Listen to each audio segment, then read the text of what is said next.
मनोहर नगर में पीठक नाम का एक ब्राह्मण रहा करता था। वह माता भगवती दुर्गा का बहुत बड़ा भक्त था। उसकी एक बहुत ही सुंदर कन्या थी जो संपूर्ण सद्गुणों से युक्त थी। उस कन्या का नाम सुमति था और वह अपनी सहेलियों के साथ क्रीड़ा करती हुई इस प्रकार बढ़ने लगी जैसे कि चंद्रमा की कली बढ़ती है। उसके पिता प्रतिदिन माँ दुर्गा की पूजा करके हवन किया करते थे और उस समय वो भी वहाँ उपस्थित होकर अपने पिता के साथ पूजा करती। एक दिन सुमति अपनी सहेलियों के साथ खेल में लग गई और भगवती के पूजन में उपस्थित नहीं हो पाई। उसके पिता को अपनी पुत्री की ऐसी असावधानी देखकर बहुत क्रोध आया और उन्होंने अपनी पुत्री से कहा, अरे दुष्ट पुत्री, आज तूने भगवती का पूजन नहीं किया।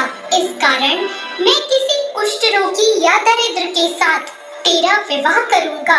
अपने पिता का ऐसा वचन सुनकर सुमति को बहुत दुख हुआ और उसने अपने पिता से कहा, हे पिता, मैं आपकी ही कन्या हूँ और सब तरह से आपके अधीन हूँ। जैसी आपकी इच्छा हो वैसा ही करो। आप चाहे मेरा विवाह किसी से भी कर दो, पर होगा वही जो मेरे भाग्य में लिखा है। मेरा अटल विश्वास है कि हम जैसा कर्म करते हैं हमें उसी के अनुसार फल मिलता है, क्योंकि कर्म करना मनुष्य के अधीन है और फल देना ईश्वर के अधीन है। अपनी कन्या के इस प्रकार के वचन सुनकर ब्राह्मण ने गुस्से में अपनी कन्या का विवाह एक कुष्ठ रोगी के साथ कर दिया और बहुत क्रोधित होकर अपनी पुत्री से कहने लगा, हे पुत्री, अपने कर्म का फल भोगो और देखते हैं तुम अपने भाग्य के भरोसे रहकर क्या कर पाती हो। पिता के ऐसे कड़वे वचन सुनकर सुमति के मन में विचार आने लगा कि मेरा बहुत दुर्भाग्य है कि मुझे ऐसा पति मिला। इस तरह अपने दुख का विचार करती हुई वह कन्या अपने पति के साथ वन में चली गई और उन्होंने उस वन में वह रात बहुत ही कष्ट से बिताई।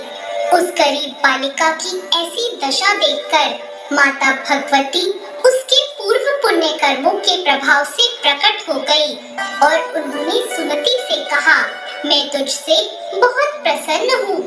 तुम मुझसे जो चाहे वरदान मांग सकती हो। भगवती दुर्गा का ऐसा वचन सुनकर सुमति ने कहा, आप कौन हैं? वह मुझे बताएं।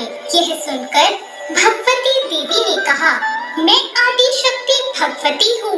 मैं ही ब्रह्म विद्या और सरस्वती हूँ। प्रसन्न होने पर मैं प्राणियों के दुख दूर कर देती हूँ और उनको सुख प्रदान करती हूँ। मैं तुझ पर तेरे पूर्व जन्मों के पुण्य के प्रभाव से प्रसन्न हूँ। तुम्हारे पूर्व जन्म में तुम एक भील की पत्नी थी और बहुत ही पवित्र औरत थी। एक दिन तेरे पति निषाद ने चोरी की। चोरी करने के कारण तुम दोनों को सिपाहियों ने पकड़ लिया और ले जाकर जेल खाने में कैद कर दिया। उन लोगों ने तुमको और तुम्हारे पति को भोजन भी नहीं दिया। इस प्रकार नवरात्रि के दिनों में तुमने ना तो कुछ खाया और ना ही जल पिया। इस प्रकार 9 दिनों तक नवरात्र का व्रत हो गया। हे ब्राह्मणी, उन दिनों में जो व्रत हुआ, इस व्रत के प्रभाव से प्रसन्न होकर मैं तुम्हें मनवांछित वर देती हूँ। तुम्हारी जो इच्छा हो मांग लो।